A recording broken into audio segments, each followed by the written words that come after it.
Hey y'all, welcome back to my channel. In today's video, I am going to be showing you all how I achieved this twist and perm rod set on my natural hair. As you all can see, I am towel drying my hair. This is freshly washed and deep conditioned hair. If you haven't seen my wash day routine from last year, I will go ahead and link it in the cards for you. And of course, nothing beats sections when styling your natural hair. I am a sucker for sections. I am re-wetting my sections before adding my curl stretch pudding as well as my honey hydrate leave-in. These are the two products that I am using today, and I am smoothing them in. Now, a little disclaimer. I do have low porosity hair, and it would have been best for me to apply the leave-in first, but I did not know what actually went on. Well, I do know. I was on the phone while styling my hair, you guys, and I was just doing things a little bit backwards. But if you have low porosity hair like I do, make sure you add your leave-in first. And like I said before, with low porosity hair, you really have to smooth those products inside of the hair strand so that the products do not sit on top of the hair. So that is pretty much what I am doing here. I am going to split that back section in half so that I can manage my hair a little bit better as I twist and add the perm rod. I always like to go in with my wet brush or a detangler just to make sure that my hair is super smooth, because the perm rods, it is all about smoothing. Now, I am not going to twist my hair all the way down to the end because I really want that spiral curl. So I am stopping about 2 inches where I have 2 inches of my hair left. It may be a little more. I'm really just eyeballing this thing, and I'm going to smooth my hair over the perm rod.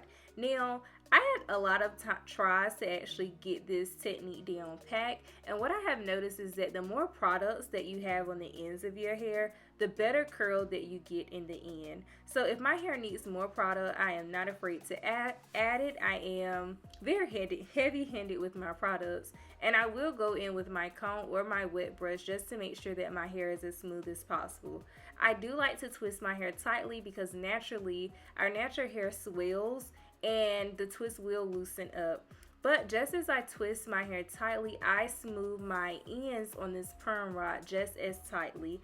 And I like to continuously roll my hair in that motion just to make sure that the hair is tight and smooth as possible on the perm rod. I do not like any slack in my hair on the perm rod because that means that I'm not going to get the best curl possible. Here is what my hair looks like in the back, and it is time to move on to the front. And I'm just going to continue to repeat this process all over my head just by adding water, my curl stretch pudding, as well as my honey hydrate leave-in. And of course, do not forget to smooth your hair on that perm rod.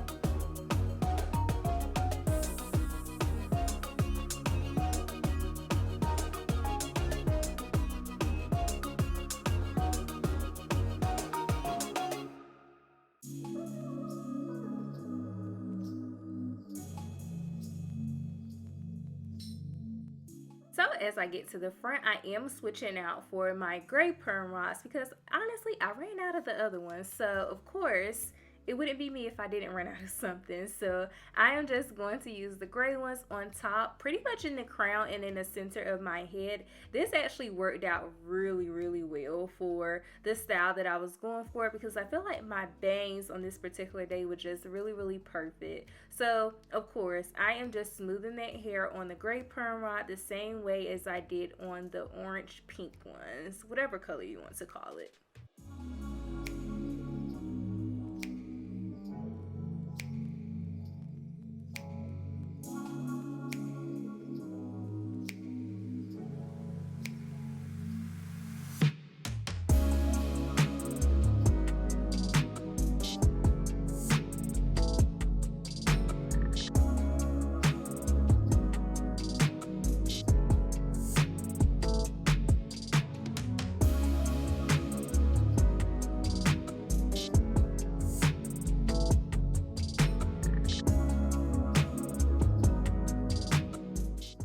Finishing that last perm rod was, it required me to take a deep breath because you all, putting the perm rods on the end actually does take a little bit more time than if you were just doing a twist out or a braid out. So I was happy to have that last one done.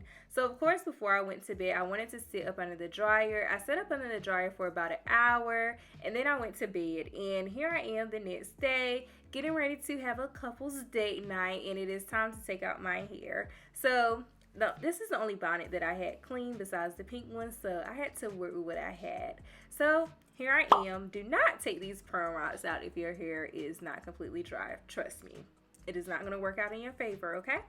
So I am going ahead and taking the perm rods out. As you all can see, I am making sure that when I pull the perm rod out, that I am moving my hand in a circle so that I am creating more of a spiral curl. Now there are several other ways you could take these perm rods out, but I have found that the more that I actually twirl my hand in a circle to create and reinforce that spiral curl, the takedown looks a little bit better.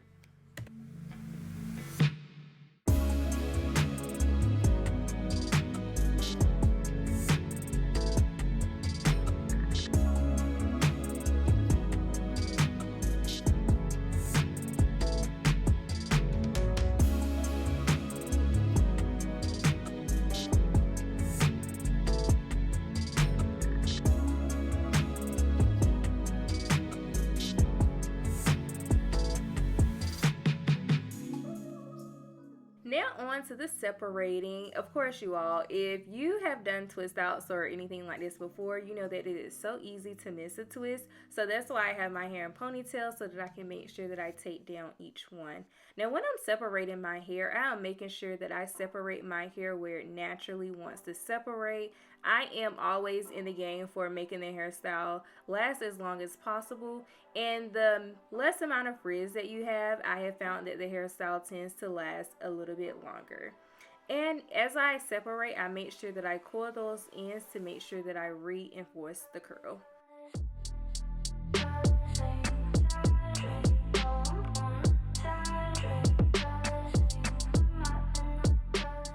Now when I get to the front, I actually do not separate these curls up here. I just take the twist apart. The reason why I didn't separate too much in the front is because I actually get a lot of frizz in the front of my hair, and I needed my bangs, because I was really loving them, I needed them to last as long as possible. So only taking out the twist without separating actually worked in my favor this time.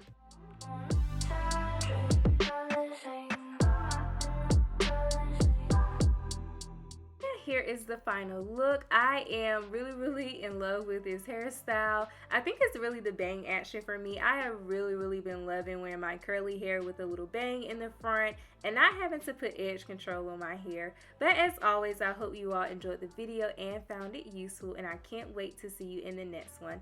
See ya!